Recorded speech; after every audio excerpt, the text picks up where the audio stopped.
scandal exposed earlier this year involved reports of long wait times for vets to get health care. Now, Congress is hearing new information from a whistleblower who says there have been false wait times on the handling of disability claims. Listen to this.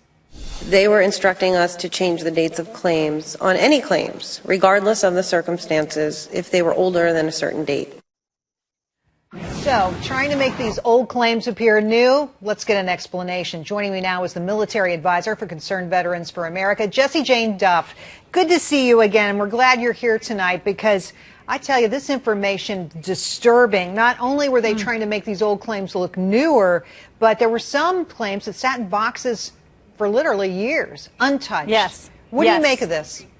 It's appalling, and I'm not surprised. I hate to keep saying to the audience, I'm not surprised. But 2 years ago, I was aware that our claims were, or a year ago, I was noticing that we had 600,000 claims in this backlog, and they were rapidly decreasing. And we heard that they were granting what's called provisional claims. What they were doing was they removed almost 8,000 of those claims from their total backlog and essentially pulled them off the rolls, even though they were still reviewing them. And those claims never really got resolved. So they were falsifying the numbers to give the appearance that they were settling claims. And I'm just not surprised. It's the VA. I think it's an illegitimate racket that's going on. And these leaders within the VA are all corrupt. Well, that's strong words, but take a look at the numbers here. Here's the backlog. As of March 2013, 611,000. Today, magically, 275,000. Yes. That's a big, dramatic decrease, but are you satisfied with the 275,000 number? Okay, absolutely not, because in 2009, the backlog was only 89,000. Okay, so, you know, when the president patted Shinseki on the back for saying he reduced the backlog, yeah, the backlog he created. So let's keep that in mind first. Our appeals have climbed to 280,000. So we've got, out of the claims that are in the backlog, which means they've been waiting 125 days or longer to get their claims. Average wait time is roughly around 340 days on some cases.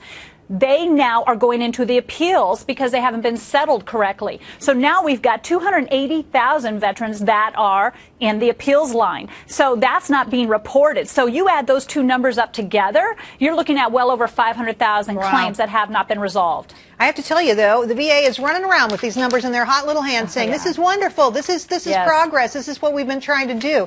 You say it's not enough, obviously. Other news that I want you to respond to coming out of these hearings is that vets are getting paid who shouldn't be getting money. Yeah, millions of dollars out the door.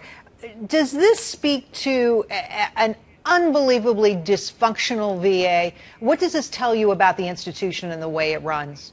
Well, that they don't know how to give accurate claims ratings. First of all, I want everybody who rates a claim to be granted that. However, I do not want this to become a period of pouring thousands and millions of dollars down the drain. They're looking at $370 or $350 million roughly over the next 5 years being paid out to people who should not be getting 100% disability rating.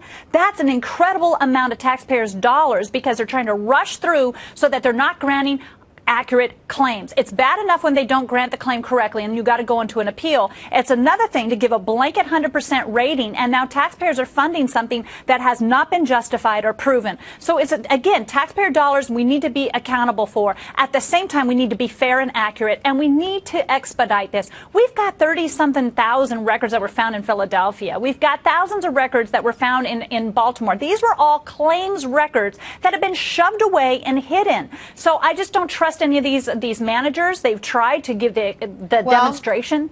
I think you're making a good point, which brings a question to my mind. If the VA were a personal computer, I would restart it. Okay, I would boot the computer and restart it. How do you do that with a government agency? Well, you know, this is the largest healthcare provider, government healthcare provider in the nation. It's the largest healthcare provider. I don't think the government, in my opinion, should even be into healthcare business. All of these veterans should have the opportunity to go to private practice and get their care. But my solution is obviously a little too simplistic. Once you have a government agency, good luck in getting rid of it. Like the IRS and, you know, any other agency, it's with us. So I'm going to demand that they run effectively because I'm not going away. Concerned Veterans for America is not going away. We're going to ride them, and we're going to keep riding them hard until they fix this, because these men and women serve their country with honor, and you cannot have people waiting over 125 days to receive benefits in a backlog when I could go get on food stamps in 30 days. It's appalling. It's not right. And then to lie to the American people about your results is another, we don't do that on active duty. So what are we doing with these VA officials? Couldn't agree with you more, Jessie. Well put, well said. However, I think the IRS is in the Constitution. We're not getting rid of it at any time Okay, soon. we got them. I got you. I'll give you that one. But we're not getting rid of any of these others. They're with us, and now we got to make them functional and be held accountable. Well, good luck doing it. It's a tough road. Jessie, thank you. Thank you for having me, Gerri.